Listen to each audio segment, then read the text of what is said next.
Hey, good morning, everybody. Peter Kima here. It is 8:30. I believe it's Friday, and it is time for Coffee Talk. Hope you all are doing great.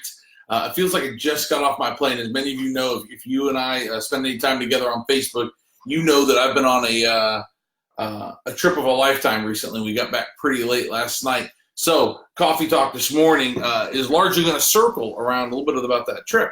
But I wanted to just share some things with you as well. So anyhow, listen, hope your Friday's off to a good start. I'm excited about it. I'm excited the weekend is here. I know I just got back from vacation, but do you ever go on vacation and then get back and feel like you need a vacation? Because that's how I feel this morning. Part of it's because we were on West Coast time up until about midnight last night, and certainly that has some impact for sure. But anyhow, listen, I raised my cup of coffee to you this morning. I hope you've got your cup. Tell me what you're drinking. Of course, Kima runs on Dunkin', being a New Englander as a kid. There's only one coffee brewed in our house, and that's Dunkin' Donuts. So I've got my good cup of Dunkin' this morning. Are you a pour over guy? Are you a French press person? Do you like just using your Keurig? What is it you use? What is it you drink? Had a special opportunity yesterday morning. I woke up in Berkeley, California, and when I did, we realized that Berkeley is the home to Peet's Coffee, Peets. I'm sure you've seen it. Peet's Coffees are really, really good coffee. They do things really well. So for those of you that don't know, Berkeley is home to the University of California. A lot of people just refer to it as Cal or Cal Berkeley. It is also home to, or the center of, things like the Black Panther movement in the 1960s, just north of Oakland. It's also home to, many of the locals refer to it as Berkeley because so many of the hippies and the hippie generation started in Berkeley. It is a really, really interesting place. And I feel like there were more bicycles than people when we were there. But we stayed in Berkeley for the last few days and could not have enjoyed it any more than we did.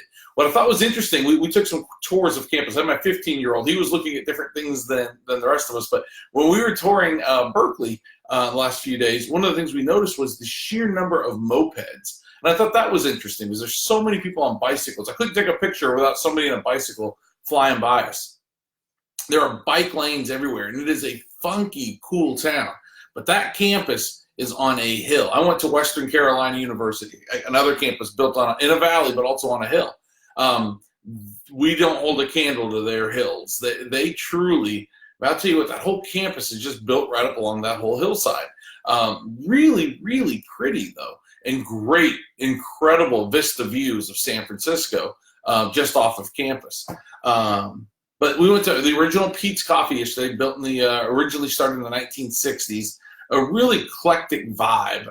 Had a good pour over there, and just a really nice start to our final day in the Bay Area. Our trip was awesome. For those of you that are interested, we just had the best time. I took my boys on a kind of a hashtag boys trip, and we went and saw we flew in on Saturday, went straight to Cal's campus. They had a home game, which we didn't know, but they had a home game. And so we sat at like their local, like Franklin Street and Hillsborough Street. They all have a specific bar or two or a restaurant or two that are like, what they're famous for. Top of the Hill in Chapel Hill. It used to be Spanky's across the street. Places like that. He's Not Here, Four Corners, those kind of places over there. Well, they have one called Pappy's right downtown in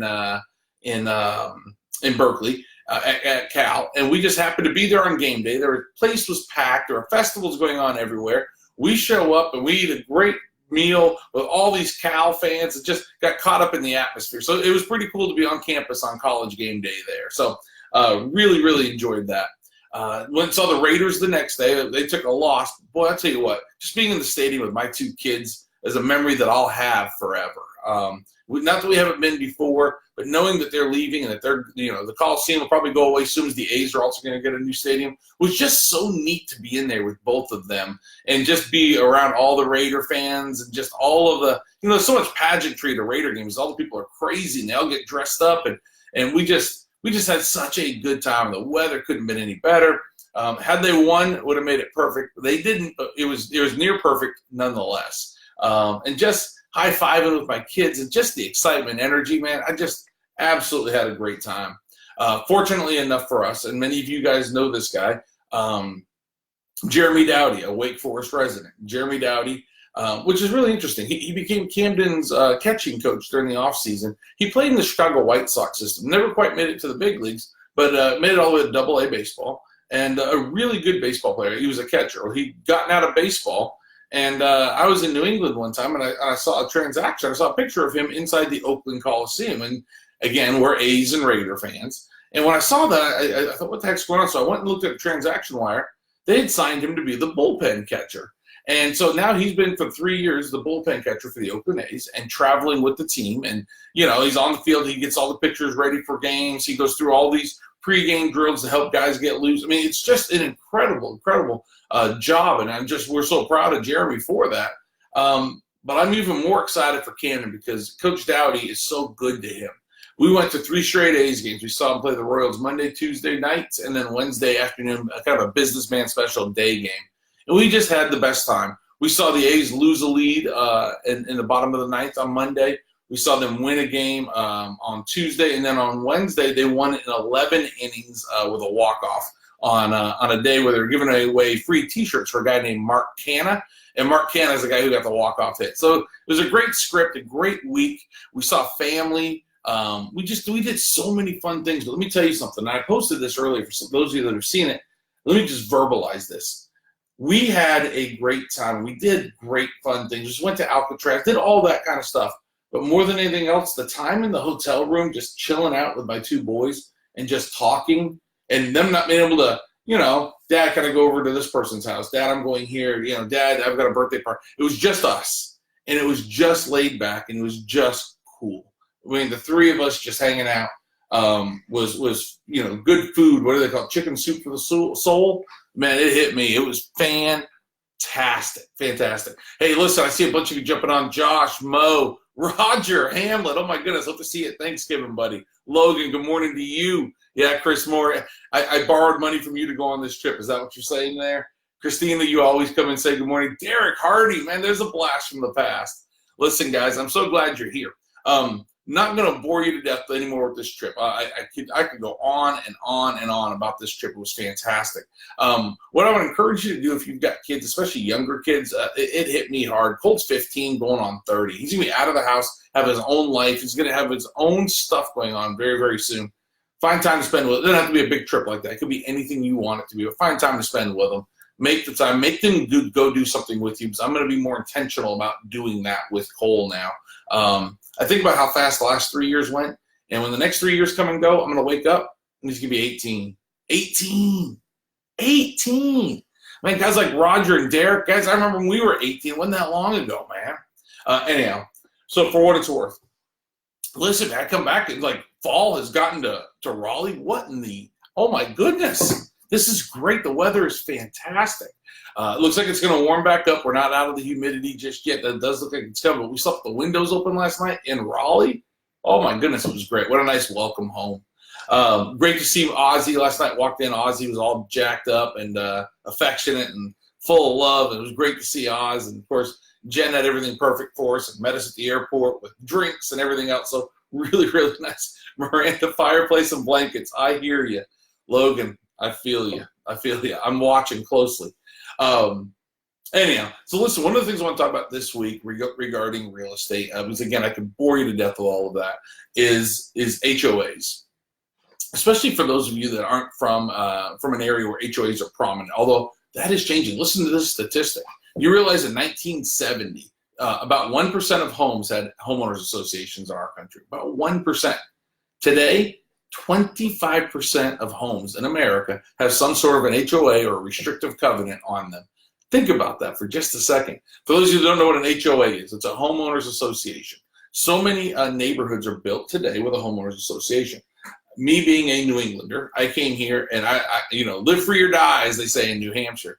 I came here thinking I want nothing to do with homeowners associations. I'm not paying somebody else to tell me what I can and cannot do with what I just spent on my house. I had that really hardline stance, and I still hear that from people. I don't want people telling me what tree I can cut down. I don't want people telling me what color I can paint my house. And, that's how I used to feel.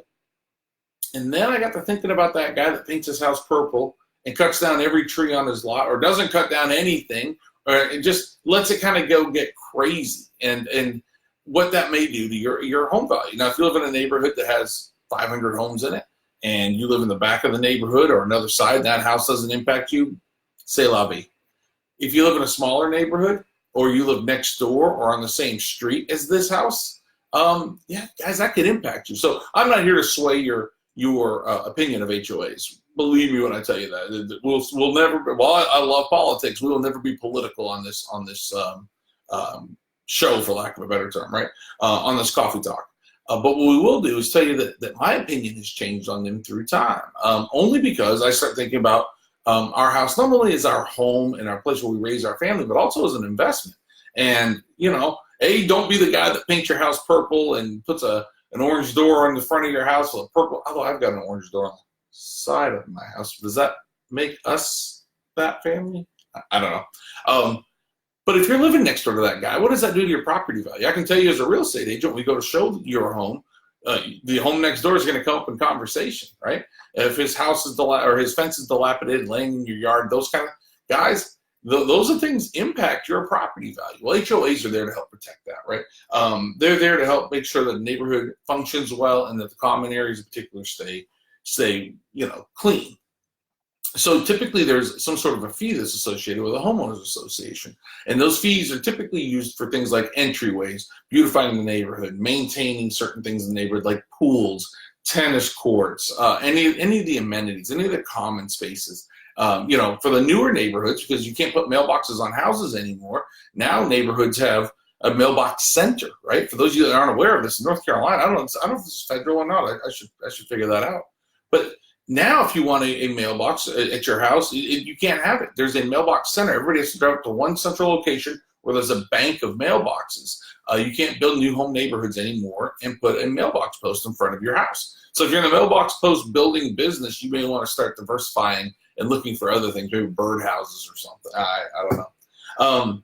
But I will tell you something that I don't like about the HOAs. It's something that does bother me. There's nothing that was announced and just kind of started happening. And I want to say it started happening 7 years ago. If you're a real estate agent, you remember, correct me on this. But guys, they started charging something called a transfer fee for homeowners associations. What is that? Well, if you bought a house with us and we went to the closing table and you bought a house in a neighborhood that has a homeowners association, they would actually charge you for the paperwork to be a member of the HOA. They would charge you $45, $50, $100, $150. And they call that the transfer fee, so they can add your name to the list and send you a bill. That's really what that is. There are opportunities for people like that to come get you at any time. That's one of those fees that kind of digs just a little bit. Anyhow, listen, I won't keep you this week. I've had a great time being with my kids. I am so excited to be back here. We've got a lot going on here. Super excited about what we're doing in downtown Raleigh right now. If you haven't seen it, come onto our website, welcometocarolina.com or raleighlistingagent.com, and take a look at what we're doing downtown. We got some really cool new construction that we're selling really, really well right now. I've got a house at 1206 Boyer Street, Boyer. Take a look at it. It's probably going to go this week. Let us know what questions you have. If you're looking to get into the business and you want to talk about real estate just in general, contact me. I'm happy to have a cup of coffee. Happy to have a cup of coffee with you. We'll get you a Kaima cup. We'll sit down. We'll chat a little bit. Super excited to announce a couple of new members of our team coming up too. Really, really excited about that. So just a lot of good stuff. Finally, last thing I'm going to leave you with, guys, we are heading into week 3 of the NFL season already. If you are 0-2 right now, are you thinking fire sale? Are you thinking about next year? If your fantasy team is 0-2, are you thinking fire sale? Are you thinking about next year? Where are you? So the Raiders are 1-1. Patrick Mahomes for about 8 minutes absolutely carved us up and then didn't score for 3.5 quarters. But for 8 minutes, he was amazing, absolutely amazing. Broke my heart, just broke my heart. Listen, hope you guys have a great week. I will see you soon. If you get a chance, come by and see us. We're at 881 Falcate Drive in Wake Forest. Here's what I want you to come see. I want to show off our office space. We have the coolest office space. And we just, Mehdi, who is our commercial broker, Mehdi's on vacation right now, but he built us this really cool chalkboard for the cafe. And wait till you see it. We've posted pictures of it. You got to see it in person. I saw it this morning for the first time. It is so good. Logan, I will get you a Kaima cup. I'll get you one of each. I'll get you the metal one from Kaima Commercial. I'll also get you, of course, one of our traditional Kaima cups as well. Listen, I hope you guys are all doing well. Jason James McCoy, also known as Moose. What's up, brother? What's up, Moosey? Listen, I hope you guys are doing great. I will see you soon, and have a great weekend.